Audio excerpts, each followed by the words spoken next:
you know, I mean, we jumped the interview off talking about, you know, how you got your introduction into music, your upbringing. So yeah, definitely, you know, you're a dope, super dope artist.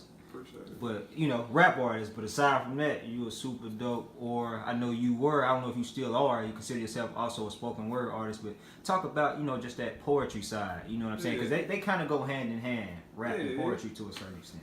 I mean, I still do it. It's like I really love doing spoken word, and sometimes I wish that's what I did first and foremost. But it's hard. Like rap is like a little more demanding. So when I do want to do poetry, it's like you have to do so much rap that you don't really have. You know what I'm saying? Because if you look at my music, I've always had spoken word in my music, except for Good Intentions. Good Intentions don't have any spoken word in it.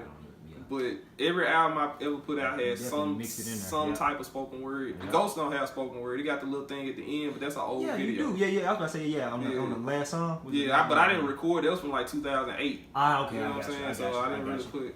But when I first started, I was writing poetry in high school. You know what I'm saying? So when I was writing poetry, that's what I intended to do. I intended to like publish a poetry book and all this stuff. So I wasn't introduced to spoken word. And I remember I got introduced to Def Poetry Jam, and that's what really made me like, I'll never forget seeing DMX come on. Man. They used to have all Kanye, dope. Everybody was on there. Yeah. But the one poet that made me want to really do spoken word was Malik Yusef. Malik Yusef was on there. He actually writes for Kanye now. I know exactly what you're talking about. But he really, when I seen him, he did a poem called I Spit on there. And then I was like, dang, this dude cold. Then I heard him on Raheem DeVaughn album. Okay. I had already heard him way before then, never realized he was on Kanye Late Registration. And I never knew that was him on crack music. Okay. Yeah, so I had already heard him before, I just didn't know. But when I heard I Spit and I heard him on Raheem DeVaughn album, that really made me want to do spoken word. Okay. And then like I said, I told you, Nick, my cousin Knowledge Nick had asked me to do. He knew I wrote poetry, but I hadn't been a spoken word artist. He asked me to do a poem for his mixtape. He had a mixtape called I think Appetite for Knowledge or something like that back in 2008. And what's up to Knowledge Nick, man? He still doing his thing? I don't think he like really he performed in Villamatic, my show Villamatic a couple of months ago, but I don't think he like actively do music no more. He's still a music head, a rap head, but I don't think he like putting albums out or nothing like that. Okay, shout out to Knowledge Nick. Yeah, I wish he'd come out with something though, cause he a dope rapper. But for sure. He asked me to do a poetry intro for his album, and I did. I went to the studio with him, and I did Brandon Page studio in Memphis, and I did it, and that was it. You know what I'm saying? I did. I was monotone as hell. That was the first time I ever did recorded. That was the first time I really spit like that.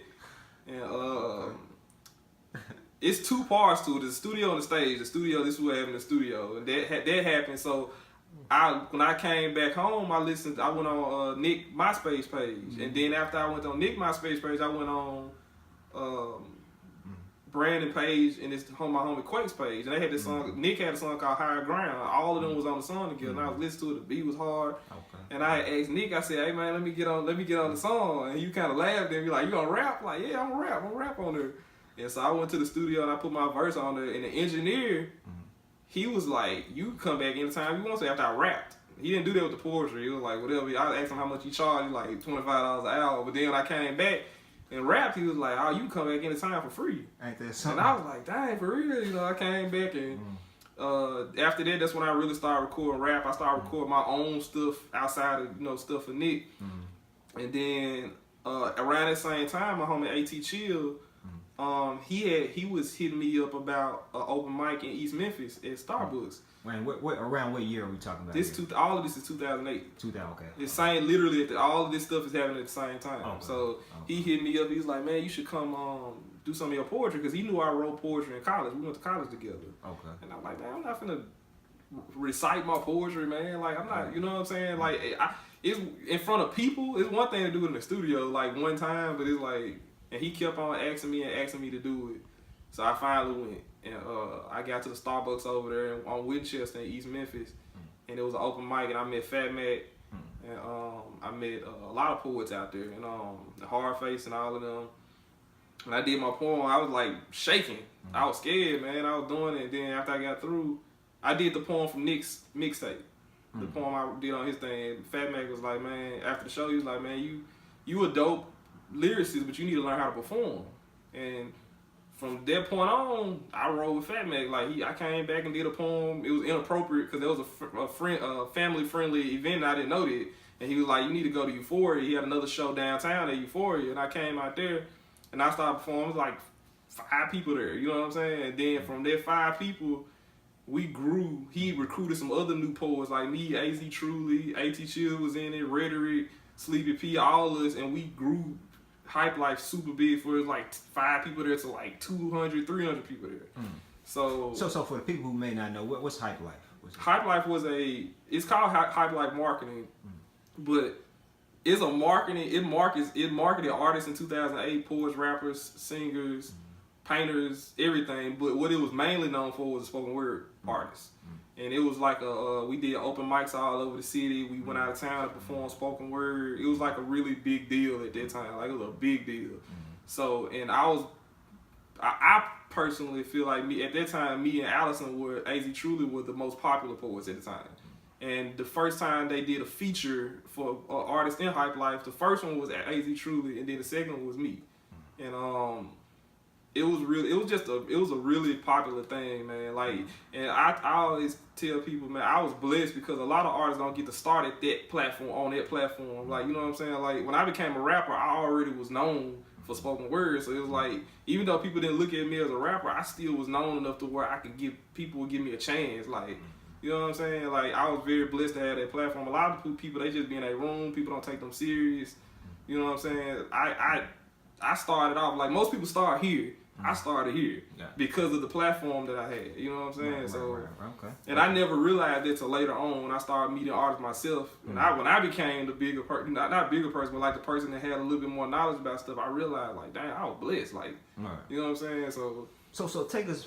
So you talking about you doing spoken word. So what's the next step after you getting down with Hypelife Marketing? Is that when the PBE comes in the fold, or what's the deal with that? Or is that much later? PBE had already started. My brother Denario Dawson, everybody know him as Yayo. He had already started PBE, but I wasn't a part of it. You know what I'm saying? And at that time, I just wasn't.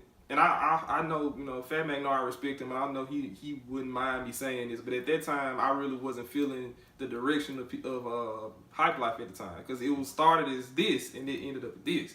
You know what I'm saying? I was like, and I told him like one night, me and him had a meeting after the show, and I had stopped coming to the shows, and me and him had a meeting. I told him, man, I just want to, I want to leave because you told me this was gonna be this, and then it's this, and it was, looking back, it could have been handled differently. So all of us was young and immature and stuff like that, and big headed. You know what I'm saying? I thought I was Virghost, and he thought he was Fat Mac. This person thought they was this. We just didn't understand. If we would have stayed together, that would have been huge. You know what I'm saying? But after that, I told him I was gonna go, start running with my brother with the PBE thing, whatever. And he got his own studio right by my old engineer Brandon Page on Southern. So I started recording him instead. Nothing against Brandon Page, just me and Denario knowing each other for years. Yeah, I felt right. Yeah, and I want to help him build, and we wanted to build together. So we started recording, and that's I kept doing the poetry stuff, and it's just I got to a point where I felt like I could do stuff for myself, because like a lot of stuff, Hypelife gave me a platform, but once I got that platform, we was still in Hypelife, and Fat Man kind of cut us loose, and me and Sleepy P, we started getting our own shows out of town and in the city and stuff like that. We started doing our own thing, as well as other artists in the group. Okay. So it's like, at that point, it was like I just kind of, wanted to do my own thing and all that. And like I said, I know Fat Mac wouldn't mind me saying it, because me and him had that same discussion. And I tell him all the time, we want to Hypelife, we wouldn't be no Virgos, period. You know what I'm saying? It wouldn't. I'm just being real. So